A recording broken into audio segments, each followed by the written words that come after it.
안녕하세요. 창업의 꿀팁을 알려드리는 이종훈의 창업 카페, 카페지기 이종훈입니다. 반갑습니다. 이번 시간에는요, 사업계획서는 용도에 맞게 만들어야 한다는 주제로 말씀드리고자 합니다. 사업계획서 용도에 맞게 작성을 하자라는 주제로 말씀을 드리겠습니다. 사업계획서를 용도에 맞게 작성을 하려면요, 기본적으로 여러분들이 내가 지금 작성하는 사업계획서를 누가 볼 것인가를 생각하셔야 돼요. 지난 강의들에서도 말씀드렸다시피 사업계획서는 보통 세 가지 부류의 사람들이 보죠. 가장 손쉬운 건 여러분들이 융자 받을 때 기보, 신보, 중소기업진흥공단 혹은 또 지역신보, 경기도에서 출연해서 운영하는 경기신용재단에서 주는 자금을 신청할 때도 작성을 합니다. 그래서 크게는 세 곳, 또 넓게 보면은 한 4곳까지가 될 겁니다. 각 지역 신보까지.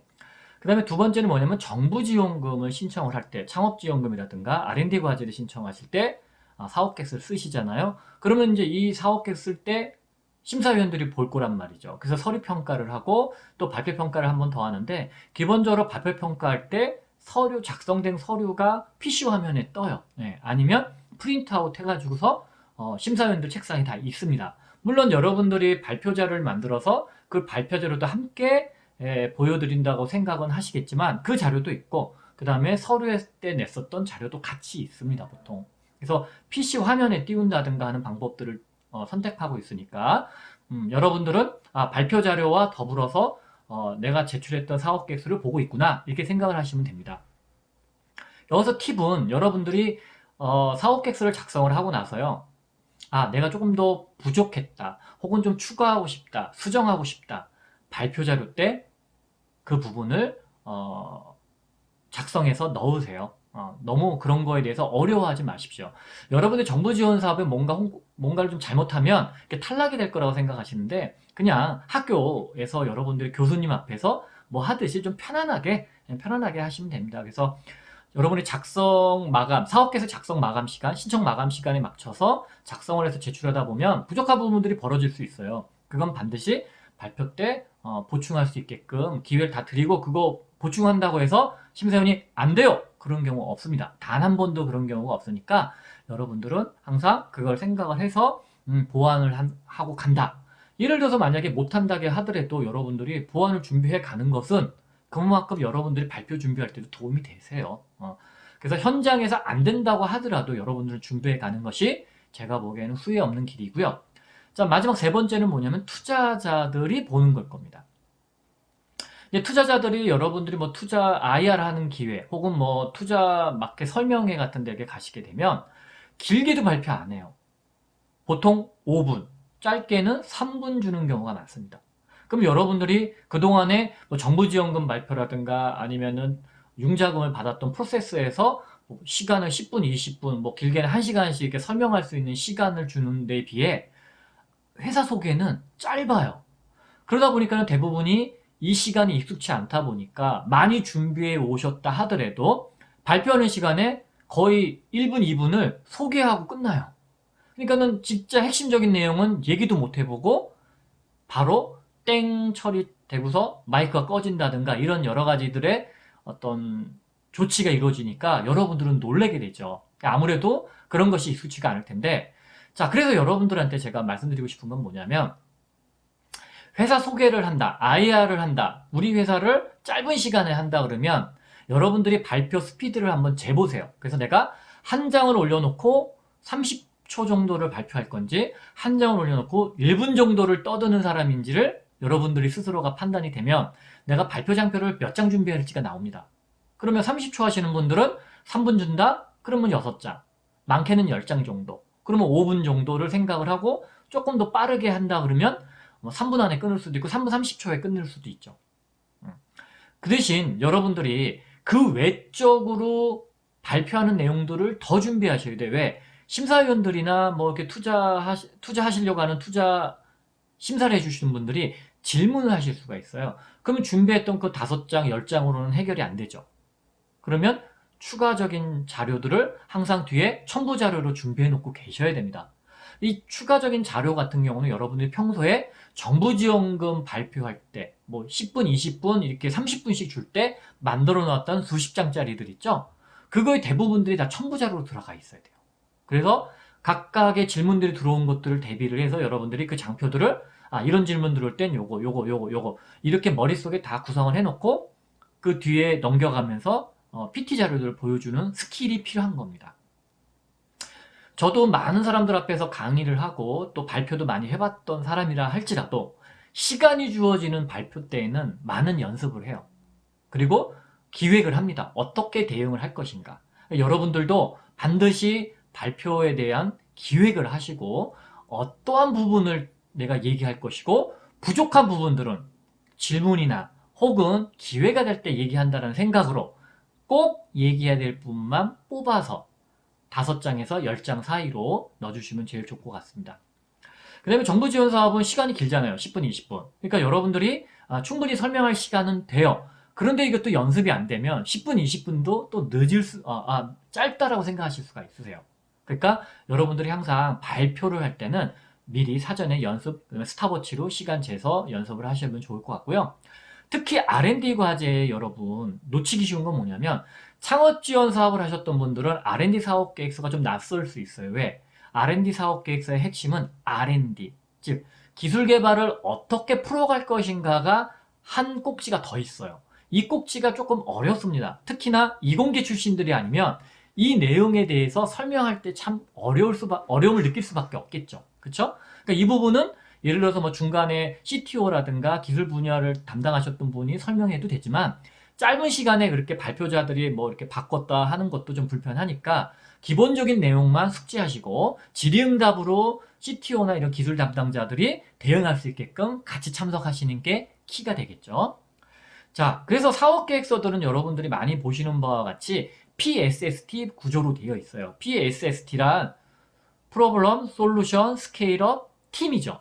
그래서 여러분들이 사업계획서 교육을 듣다 보면은 보통 PSST 양식으로 PSST 서술 방식으로 사업계획서를 작성을 하는데 R&D에서는 여기 하나가 더 들어가죠. R&D 분야, 기술 분야, R이 하나가 더 들어가죠. 그런데 이게 R&D 과제, 기술 개발 과제의 R 부분, 리서치 부분이 들어가는 부분 말고도 가장 핵심적인 부분은 뭐냐면 첫 번째 P, 프로블럼과 첫 번째 S, 솔루션. 이게 가장 중요한 겁니다. 왜 가장 중요하냐면 여러분의 주장이 아닌, 창업자의 주장이 아닌 객관성을 띠고 있는 것이라는 것을 여러분들이 어필하지 않으면 그냥 창업자의 뇌피셜이에요. 제가 수많은 창업자들의 발표를 듣다 보면 자기 주장만 해요. 그러니까 여러분들이 주장을 여러분 입으로 하면 안 됩니다. 객관적인 다른 자료들로 해야 돼요. 제일 좋은 건 뭐 구글링을 통해서 신문 스크랩이라든가 조금 전문 리포트들이 나온 것들을 발췌를 해서 출처가 어딘지를 써주는 때가 가장 객관성의 신뢰가 있겠죠. 여러분 얘기가 아니니까. 혹은 그것이 안 될 때는 여러분들 스스로가 설문이나 고객들을 만나서 뽑아내는 그런 데이터, 통계 데이터들을 여러분들이 심어줘야 됩니다. 그리고 솔루션도 여러분의 그 의견이 이게 고객들이 만족할 만한 것이다라는 것도 결국에는 객관성을 가지셔야 됩니다. 그럼 어떻게 돼요? 다시 또 설문조사를 해야죠. 이런 설문조사한 데이터들을 실어주셔야 됩니다.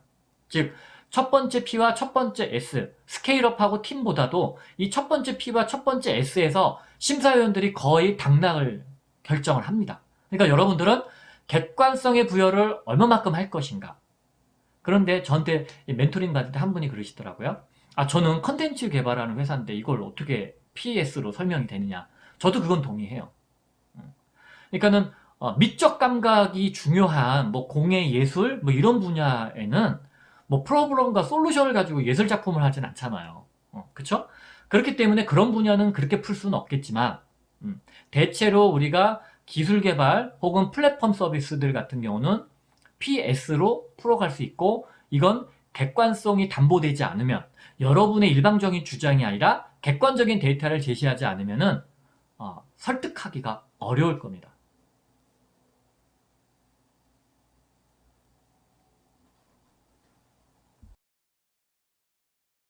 자, 여기까지 말씀드렸던 내용을 정리해보면, 회사 소개 IR이죠, 보통. 우리가 어떤 공개된 장소에서 짧은 시간 안에 보통 뭐 한 3분, 5분 정도에 할 때가 있어요. 그럴 때는 많은 내용을 한다기보다 가장 핵심적인 내용들만 발표를 하되, 한 장에 30초 정도, 길면 한 1분 정도니까 여러분들이 발표 시간에 맞게 자료를 준비하시면 되는데, 장수는 뭐 쉽게 계산이 되겠죠?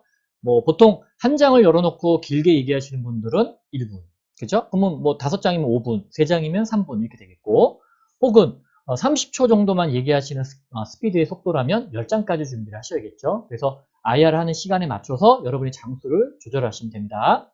자, 정부 지원 사업 같은 경우는 10에서 20분 정도 길게 시간을 두기 때문에 길게 구체적으로 설명을 하는 것이 중요하고요. 또 R&D 과제 같은 경우는 개발 포인트가 무엇인지를 알려주는 것이 핵심이기 때문에 그 부분이 좀 더 강조가 되어야 하는 겁니다. 자, 창업 지원 사업이나 그리고 정부 지원 사업이나 사실 거의 E프레임인데요. PSST 구조죠. 이 PSST 구조는 말씀드렸던 대로 얼마만큼 객관화를 하느냐에 달린 겁니다. 그렇지만 모든 제품과 서비스에 맞는 건 아니고요. 예를 들어서 미적 요소가 중요한 부분 있죠. 뭐 공예 디자인이나 이런 부분들, 혹은 콘텐츠, 뭐 애니메이션 만드는데 무슨 프로그램이 왜 있겠어요. 그죠? 그렇게 해서 설명이 되는 건 아니니까 모든 사업을 PSST로 풀 수는 없어요. 그래서 특정한 분야에만 필요하다라는 걸로 정리할 수 있을 것 같습니다. 자, 궁금하신 사항은 이렇게 메일 주시면 되고요. 홍보입니다. 뭐 한밭대학교에서 지금 실전 창업교육 1기생을 모집하는데, 제가 기억나는 것은 지역에 관계없는 걸로 기억이 나요. 그러니까 뭐 서울에 계신 분, 경기도에 계신 분, 부산에 계신 분 와서 들으실 수 있는 걸로 알고 있는데, 확인 한번 해보십시오. 전화하셔서. 그리고 임업진흥원. 임업진흥원 자꾸 말씀드리지만 뭐 제가 심사도 해보고 그래서 그런데 어쨌든 다른 데보다 조금 이렇게 기준이 높지 않다라고 저는 개인적으로 생각이 해요. 개인적으로. 네, 참고하십시오. 자, 경기도에서 진행하는 멘토링 프로그램인데요. 이미 4월께 다 마감이 됐어요. 저는 한 달에 3개, 총 15개를 할 수 있거든요. 근데 벌써 4월 것까지 하면은 제가 6개가 끝나요. 그러니까 지금 5월 달도 벌써 신청하신 분도 계신데, 죄송하지만 제가 나름 인기가 많아서 선예약을 하셔야 되는데, 저하고 날짜고 시간을 협의해 주셔야 돼요. 미리 이렇게 신청하시면은 제가 어쩔 수 없이 거절을 해야 되니까 그 부분 좀 염두해 주시고요. 제가 말씀드렸죠? 30분으로 낮췄어요. 1시간에 제가 10만 원씩의 유선으로 멘토링 해주는 거를 30분 단위로 쪼개놨으니까 조금 더 비용이 부담 없도록 해드린 거지. 저는 그러고 싶진 않은데 자꾸 하다 보니까 조금 20분, 30분씩 남아요. 그래서 그렇게 다 돈을 받는 거는 좀 아닌 것 같아서 제가 그냥 뚝 쪼갰습니다. 네. 왠지 좀 싼 티가 나서 전 되게 싫은데 어쨌든 여러분들을 위해서 제가 과감히 했습니다. 자, 오늘 내용도 좋았다면 여러분 좋아요와 구독 부탁드리겠습니다. 감사합니다.